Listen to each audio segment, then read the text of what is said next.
사도신경으로 우리의 신앙을 고백하며 5월 24일 월요일 새벽 예배를 하나님께 올려드리겠습니다.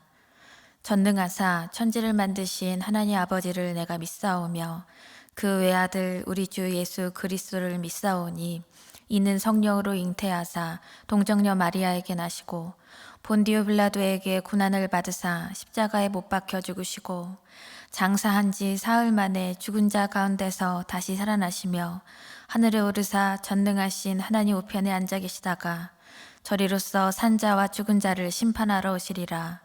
성령을 믿사오며 거룩한 공회와 성도가 서로 교통하는 것과 죄를 사하여 주시는 것과 몸이 다시 사는 것과 영원히 사는 것을 믿사옵나이다. 아멘.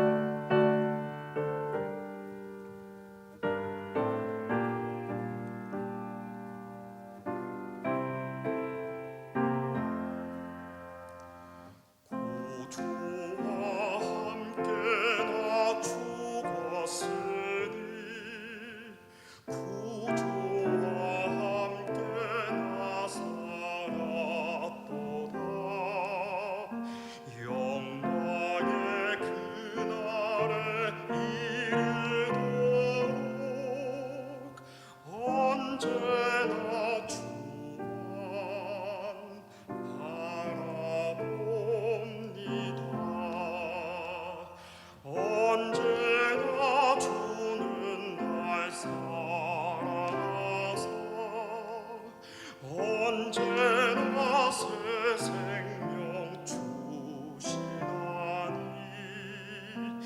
영광의 그날에 이르도록 언제나 주만 바라봅니다.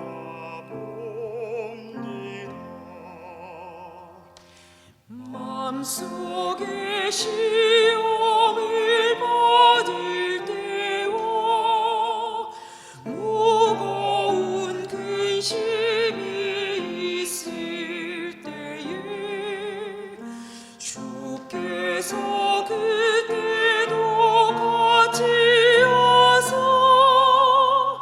언제나 나를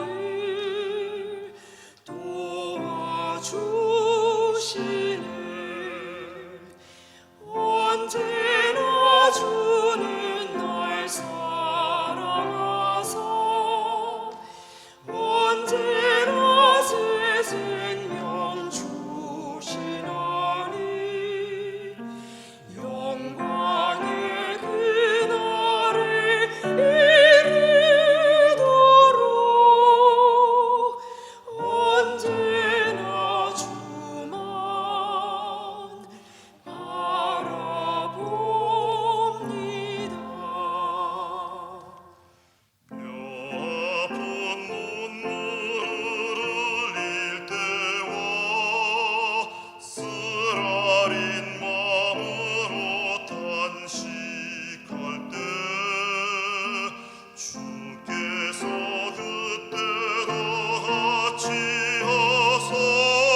오늘 우리에게 주시는 하나님의 말씀은 잠언 13장 1절로 13절까지의 말씀입니다.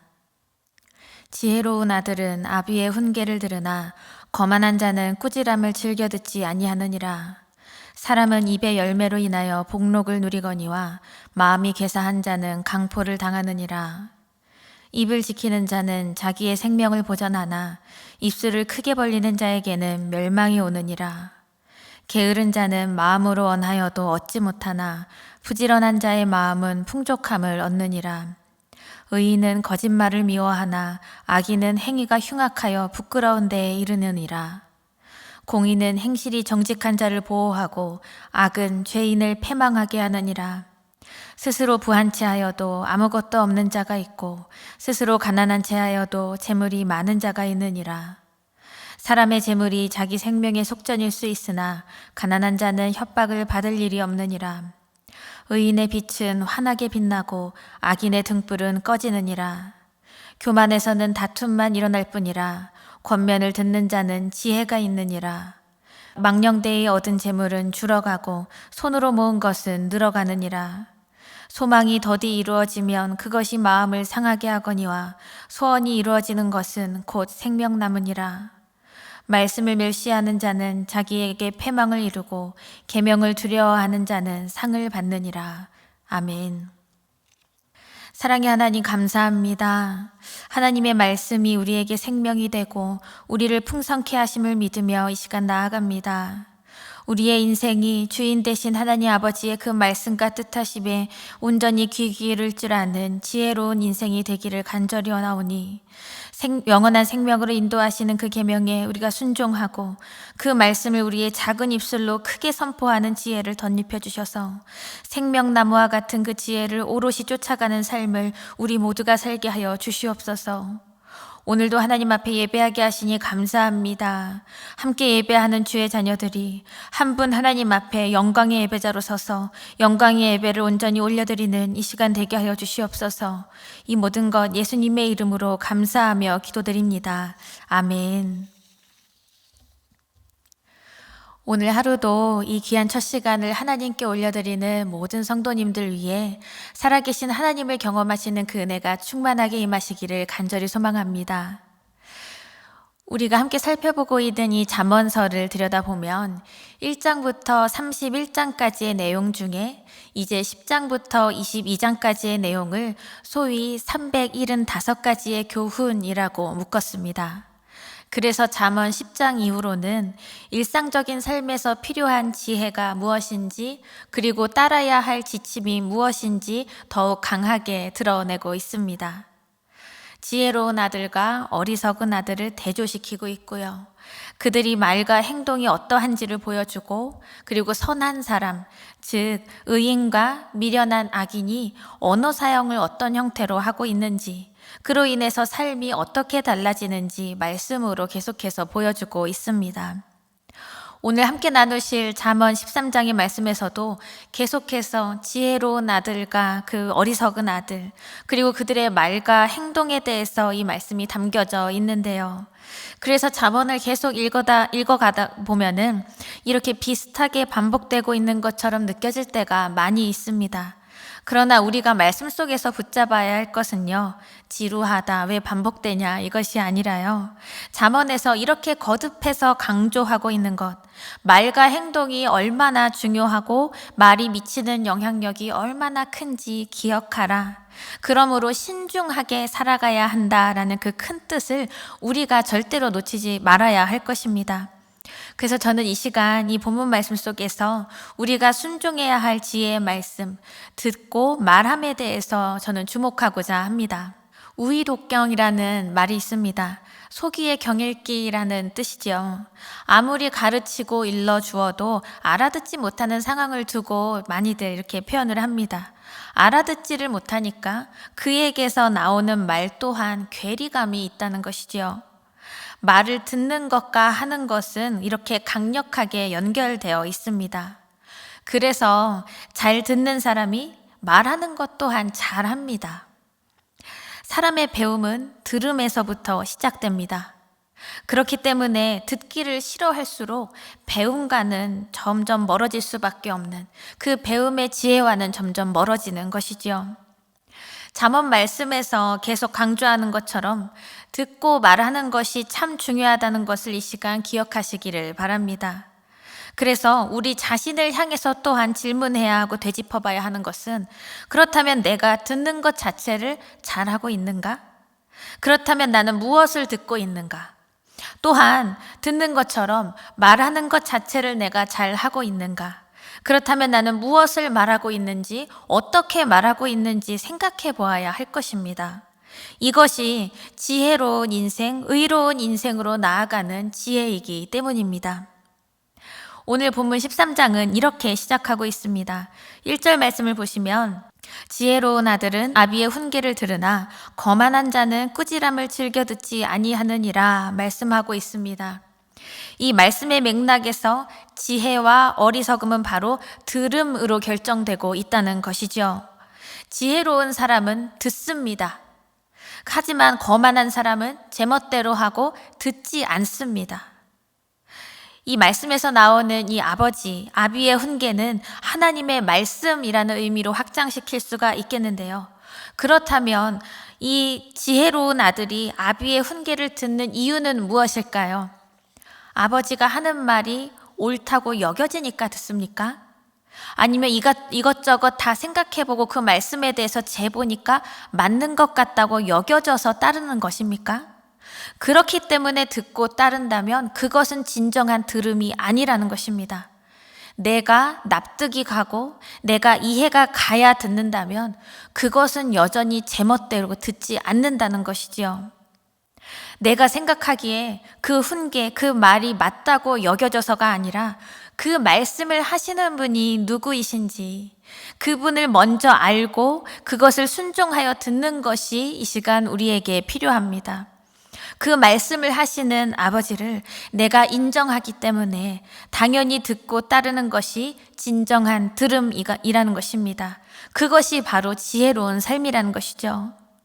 여전히 나는 부족하고 연약하여서 나의 이러한 완전하지 못한 모습을 바르게 알고 이렇게 완전하지 못한 나를 온전히 사랑하여 주시고 일으켜 주시는 하나님 아버지를 내 삶의 우선순위로 놓고 순종하는 인생이 하나님 앞에서 온전히 지혜로운 인생이 되는 줄 믿습니다. 그러나 오늘 말씀 속에서 말하는 거만한 아들, 거만한 자는 어떻습니까? 꾸지람을 즐겨 듣지 않습니다.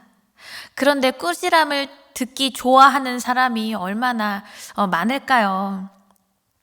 어느 길거리 인터뷰 프로그램에서 진행자가 초등학생 친구에게 이런 질문을 했습니다. 조언과 잔소리의 차이점은 무엇일까요? 그러자 이 질문에 작은 소녀가 이렇게 대답합니다. 조언은 왠지 모르게 기분 나쁜데 잔소리는 더 기분 나빠요. 그렇죠. 조언과 잔소리마저도 내 입장에서는 썩 듣기가 좋지 않은데 꾸지람을 듣지 않는다는 것은 누구나 당연하게 여기지 않을까요? 그런데 오늘 성경 말씀 속에서 꾸지람이라고 표현되고 번역된 단어는 히브리어 게아라라는 단어인데요. 비난하다, 타락하다라는 뜻에서 파생이 된 말입니다. 앞에서 아비의 훈계는 인생을 살아갈 때 필요한 종교적이고 도덕적인 가르침의 뜻이라면 지금 이 꾸지람이라는 것은 이미 저지른 악행을 교정하기 위한 아버지의 꾸지람이라는 뜻입니다. 그래서 아버지의 훈계와 그리고 아버지의 꾸지람은 자녀를 전인적으로 양육하기 위한 생명의 말씀이다라고 할 수가 있습니다. 그래서 지혜로운 자녀는 이 모든 말을 잘 듣고 받아들이고 수용할 때 정말 영적으로 성숙하고 사회적인 성숙을 이룰 수 있다는 것이지요. 바라기는 이러한 전인적인 가르침을 통해서 우리의 자녀들이 온전한 성숙과 영적인 성장을 이룰 수 있는 그 은혜와 복이 온전히 우리에게 임하기를 간절히 원합니다. 사랑하는 성도 여러분, 하나님께서 모든 것을 창조하시고 당신의 형상을 닮아 우리를 지으신 아버지 하나님 되심을 이 시간 믿으십니까? 연약하고 죄 많은 우리를 죽기까지 사랑하셔서 우리를 구원하시고 영원한 하나님의 나라를 바랄 수 있도록 은혜를 부어주신 우리의 주님 되심을 믿으십니까? 그렇다면 하나님을 깊이 사랑하고 전적으로 신뢰하는 그 믿음을 강력하게 소유한 빛의 자녀들로 온전히 나아가시기를 간절히 축원합니다. 그것이 바로 지혜의 첫걸음이기 때문입니다. 지혜는 다른 데 있지 않아요. 하나님을 신뢰하고 경외하여서 그 하나님의 말씀에 온전히 순종하는 것이 지혜입니다. 하나님 아버지의 말씀을 듣고 때로는 나의 생각과는 다르더라도 나를 쳐서 그 지혜의 말씀에 순종하는 인생, 그 복된 인생을 살아가는 지혜로운 자녀들의 걸음이 다 되시기를 간절히 축원합니다. 그리고 더 나아가서요, 우리가 속한 가정이, 그리고 우리가 속한 이 믿음의 공동체, 우리 사랑하는 한사랑 교회가 기꺼이 하나님 아버지를 인정하고 그분의 말씀을 들음으로 온전히 순종하는 공동체가 될 수 있도록 우리가 기도하고 실천하는 우리 모두의 인생이 되기를 간절히 바랍니다. 그렇다면 이 하나님 아버지의 말씀을 듣고 나서 그렇게 행한 사람과 그렇지 않은 사람의 결과는 어떻게 될까요? 사람은 입의 열매로 인하여 복록을 누리거니와 마음이 괴사한 자는 강포를 당하느니라. 세번역 성경에서는 이렇게 기록합니다. 선한 사람은 열매 맺는 말을 하여서 좋은 것을 넉넉하게 얻지만 반역자는 폭행을 당할 뿐이다. 입의 열매는 입에서 나오는 열매라는 뜻입니다. 그리고 복록을 누린다는 말은 좋은 것을 먹는다는 의미가 있습니다. 아버지의 훈계를 들은 그 지혜로운 자녀는 그의 인생이 열매를 맺고 풍요롭게 됩니다. 그러나 아버지의 훈계를 거부한 어리석은 자녀는요, 그의 인생에서 무슨 일을 한다고 할지라도 강포한 결과, 즉 폭력적인 결과를 낳게 될 뿐이라는 것이죠. 여기서 마음이 괴사한 자라는 말은 문자적으로 신의를 저버린 사람입니다. 그런 사람은 폭력적인 순간만을 맛보게 된다는 것이죠. 전에 묵상했었던 잠언 12장 14절에서 입에서 좋은 말이 나오면 좋은 열매를 먹을 것이다 라는 이 말씀처럼 우리의 작은 입술을 통해서 나오는 말이 어떤 수준이냐에 따라서 우리의 삶의 질과 수준이 달라질 수 있습니다.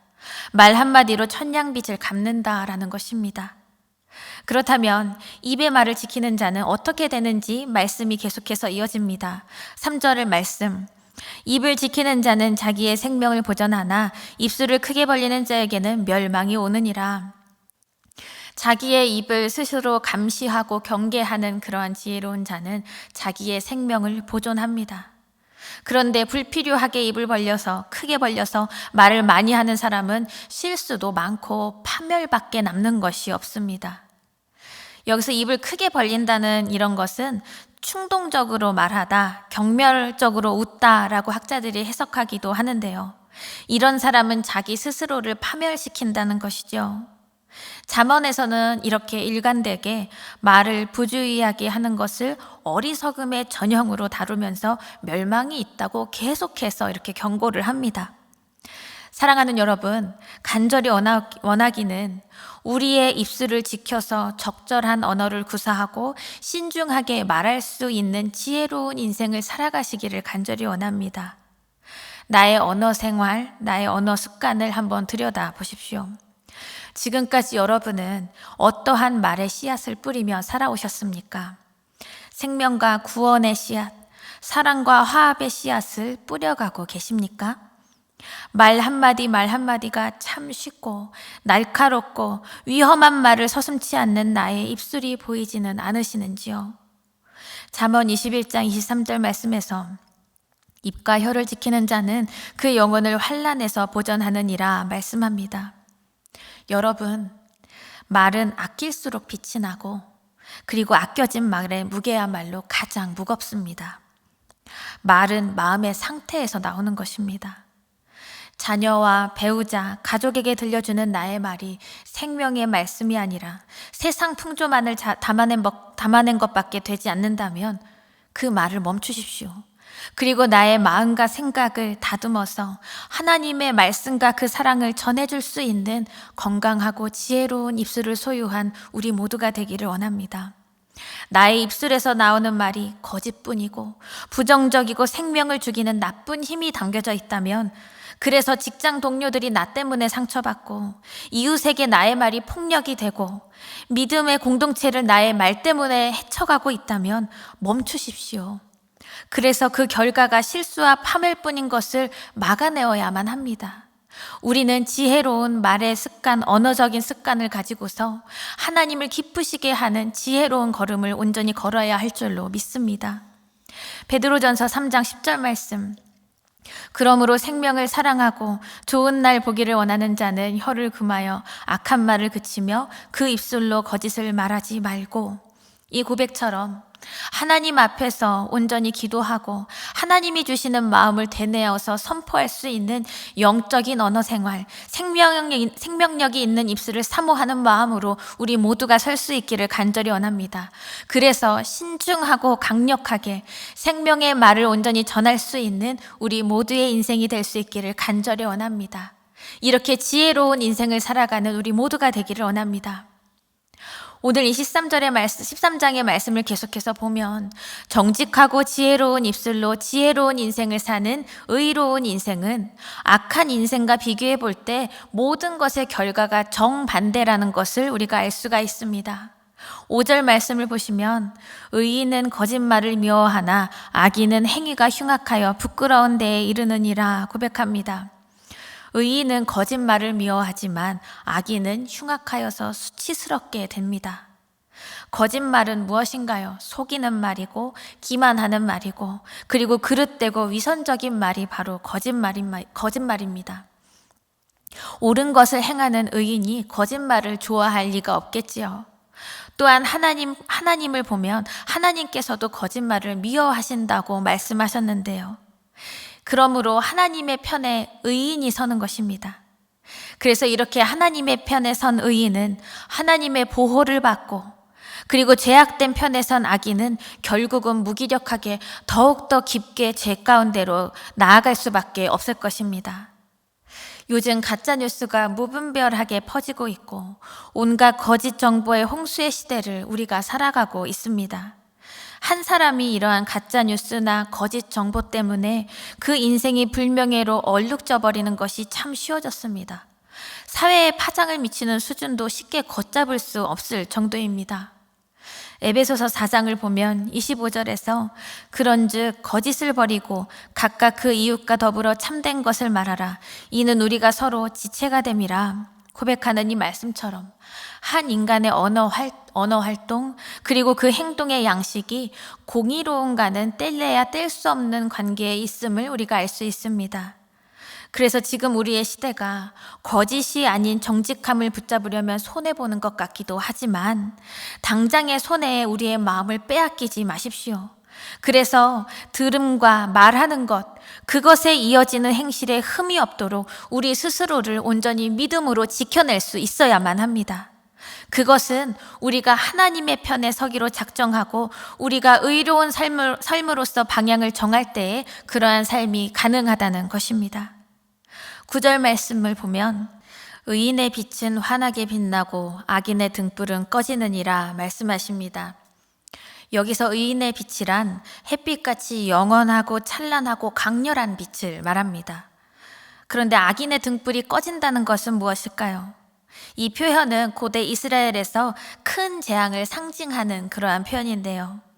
의인은 더욱더 하나님의 보호를 받게 되고, 그래서 그의 집은 밤에도 불빛이 계속 비치고 있을 뿐만 아니라 더욱 환하게 빛이 난다는 것이죠. 바로 의인의 집은 그 집이 더욱더 번성해 간다는 것입니다. 그러나 악인은 완전히 패망하게 된다는 것입니다. 사랑하는 여러분, 하나님의 말씀을 대하는 태도가 바로 우리 하나님을 대하는 태도라는 것을 기억하십시오. 우리를 구원하시고 영원한 생명을 입히신 하나님 아버지의 말씀에 온전히 귀 기울이고 온전히 들을 수 있는 그 은혜가 우리에게 있기 원합니다. 그래서 우리가 듣고 그 말씀을 듣고 있는 그 말씀을 따라서 행함까지 이루어내는 그 순종의 믿음이 우리에게 온전히 충만하게 이루기를 간절히 원합니다. 하나님이 우리에게 주시는 말씀은 우리를 파멸의 길이 아니라요, 우리를 생명의 길로 인도하시는 것이고 우리의 생명을 풍성하게 하기 위한 것이 하나님의 말씀과 그 계명입니다. 그래서 그 하나님의 말씀을 듣고 행한다는 것은 하나님이 부어주시는 복을 온전히 누리게 하는 하나님의 은혜를 우리가 기억해야 한다는 것입니다. 그래서 오늘 하루도 우리가 결단하기를 원합니다. 우리가 더욱더 복된 존재가 되어서 향기롭게 빛나는 그 인생이 되도록 부어주시는 그 하나님의 지혜의 권면에 우리가 더욱더 귀 기울일 수 있기를, 또한 우리가 그렇게 듣고 있는 그 말씀대로 행할 수 있기를, 그리고 그 말씀을 더 향기롭게 입술로 고백할 수 있는 우리의 인생이 될 수 있기를 간절히 원하고 간절히 소망할 수 있기를 원합니다. 그래서 주님께서 우리의 순종하는 믿음을 통해서 온전히 기뻐하시고 그리고 깊이 베풀어 주시는 그 사랑에 날마다 감격할 수 있는 우리 모든 삶이 되기를 간절히 소망합니다. 다 함께 주기도문 하시며 오늘 예배를 마치겠습니다. 하늘에 계신 우리 아버지여, 이름이 거룩히 여김을 받으시오며 나라가 임하시오며 뜻이 하늘에서 이루어진 것 같이 땅에서도 이루어지이다. 오늘 우리에게 일용할 양식을 주시옵고 우리가 우리에게 죄 지은 자를 사하여 준 것 같이 우리 죄를 사하여 주시옵고 우리를 시험에 들게 하지 마시옵고 다만 악에서 구하시옵소서. 나라와 권세와 영광이 아버지께 영원히 있사옵나이다. 아멘.